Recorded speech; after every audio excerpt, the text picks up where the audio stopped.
ND, what a difference it makes in filmmaking. Intro.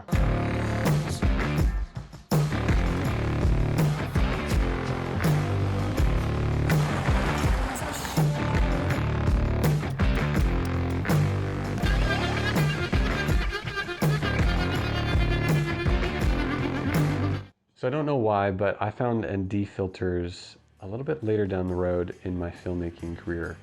And I mean, it was only a few months ago that I found this. And I researched it, and I finally bought the GoBe variable ND filter from 2 to 400 stops, and it is absolutely amazing. And now that I've had time to kind of practice with it, I'm gonna show you guys some footage and my thoughts on it and why it's just such a necessary thing to have in your gear bag. I'm also going to be taking a look at the adapter ring for this ND filter and why it's so important to invest in these rather than more NDs. For those of you who want to just skip to my end, statement of why I like the GoBe ND and the adaptable whatever thing, you guys can start watching at 2 times speed, because right now I'm going to tell you what ND really is and what it does. So ND is a way to block light intake into your lens and sensor.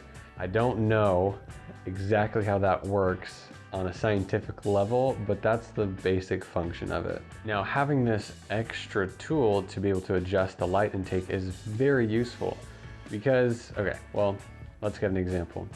One example is you're going from the light environment to a shadier, darker environment. Now, instead of using auto ISO, which is absolute trash, you would adjust this ring. It would allow more light to come into the lens as you adjust it. Just like a focal ring, it's the same concept, but with light.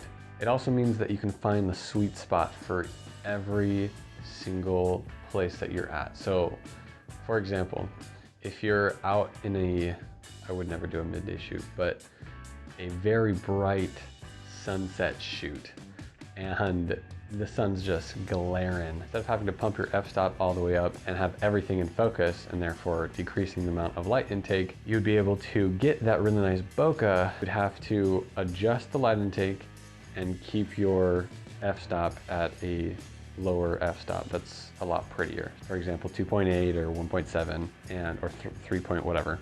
Depends on what you're shooting at that time. It's so helpful and has come in clutch so many times. This also means if you want to keep the good low f-stop and you're in a studio and you have really bright lights on you, just to be able to get those right dimensions and make sure you have the right amount of fill light and backlight, you can just dim down all that, just the intake. Something that's also kind of cool is that you can actually film the sun too. So I mean, that's pretty neat. I don't know when you would need this, but it's definitely cool. All right, now the downsides really quickly of having ND on your camera.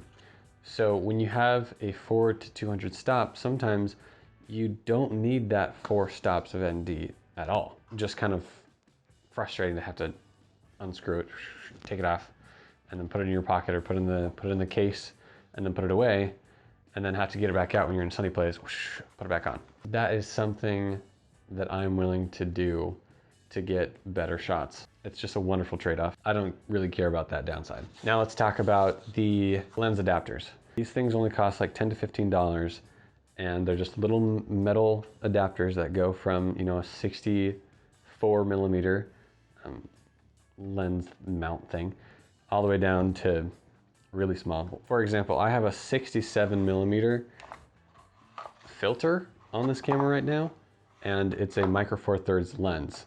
And so that is a 47 millimeter, I think, lens.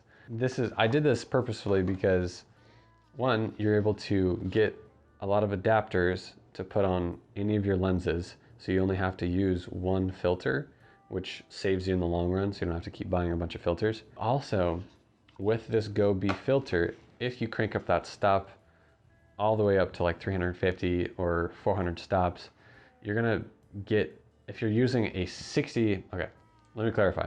If you're using a 67 millimeter lens with a 67 millimeter, if you're using a 67 millimeter lens with a 67 millimeter filter, you're gonna start getting an X shape with this. I don't know why, but the way it's built, it will start looking like an X vignette right in front of your image. Only when you're at the max stops, so 350 to 400 stops. Rarely you're gonna be using that, but it's something to keep in mind. So to avoid that altogether, I made sure to get a big filter for my small lenses and then just buy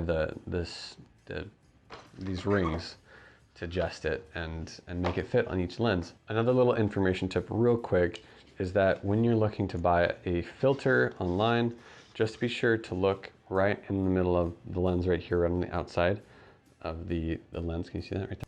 There's a little circle with a line through it and then a number right by it. That is the size of what you need for any attachments. If you guys are looking to buy the GoBe ND filter, they also do something really cool. They plant, I think, 3 trees every time you buy a filter from them.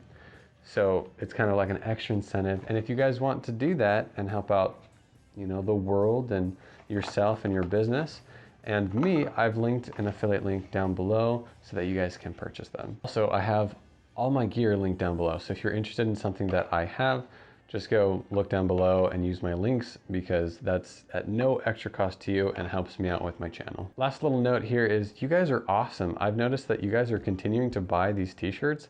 And so I'm gonna continue with the 15% off sale, link down in the description.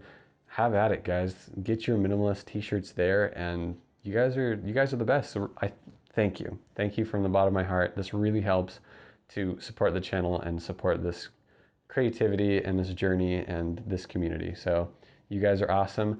Make sure you always remember to be creative, and I'll catch you guys in the next video. I'm gonna edit now, so let's go.